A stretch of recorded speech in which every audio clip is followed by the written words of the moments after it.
Good morning on this Sabbath day. So this week, we're going to start a series of talking about the Sabbath and the Passover. The Passover comes on March 31st this year. For some reason in America, we like to change the dates.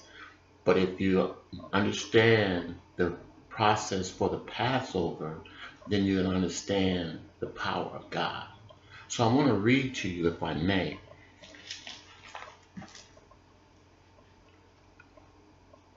I want to read for you, if I may, Leviticus. Leviticus chapter 23, verses 5 through 9. In the 14th day of the first month at evening is the Lord's Passover. And on the 15th day of the same month is the feast of unleavened bread unto the Lord. 7 days you must eat unleavened bread. In the first day you shall have a holy convocation. You shall do no servile work therein. But you shall offer an offering made by fire unto the Lord 7 days. In the 7th day is a holy convocation. You shall do no servile work therein. And the Lord spake unto Moses, saying. So God has established the Passover. Let's go back and see why. If you know the history of the Israelites, the Hebrews at that time is what they were called. They were called the Hebrews that was slaved in Egypt. Sound a little familiar? So as Pharaoh started to mistreat Israel, or Hebrews in Egypt, God sent a deliverer.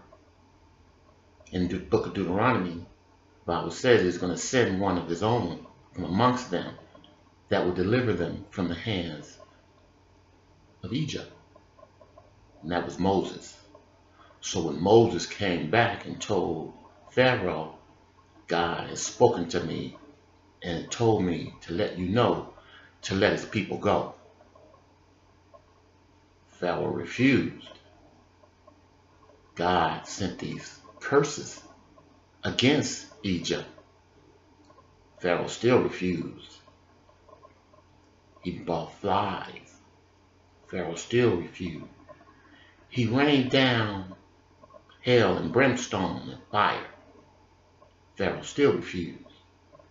He then brought frogs, so much that it covered the earth. Pharaoh still refused. He gave him his last warning. Pharaoh told Moses, the next time you see me, I shall kill you. Moses took word, and God heard. So Moses prayed to God, and God answered him. He told him, you tell the Hebrew, you tell Israel not to come out at night on this particular day, to put blood around the lintels of the door, which is the door hinges and seals. He then instructed the spirit of death to go forth through Egypt and kill firstborn male of every kind, in every species, in every animal, and the firstborn man. He told them, when you eat, stand up as you prepare to leave, fully clothed and your shoes on and your rod in your hand. Leave nothing for the next day. When that spirit of death came through Egypt, it also killed Pharaoh's firstborn. Wasn't too happy with that. So when Egypt saw that God had control, Pharaoh finally told him, take yours and go. Take all that you have and go.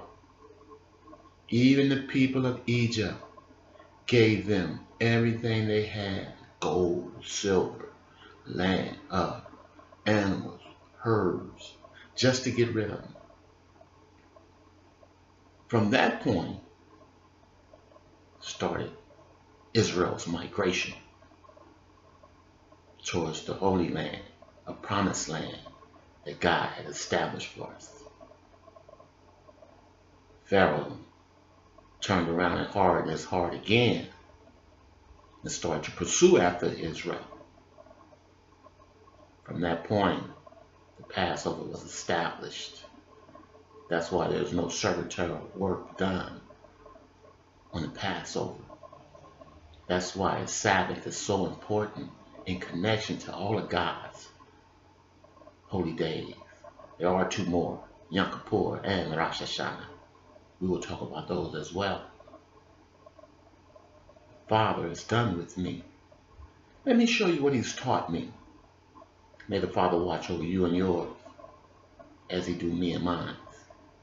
Till next we meet on the Sabbath day. Peace.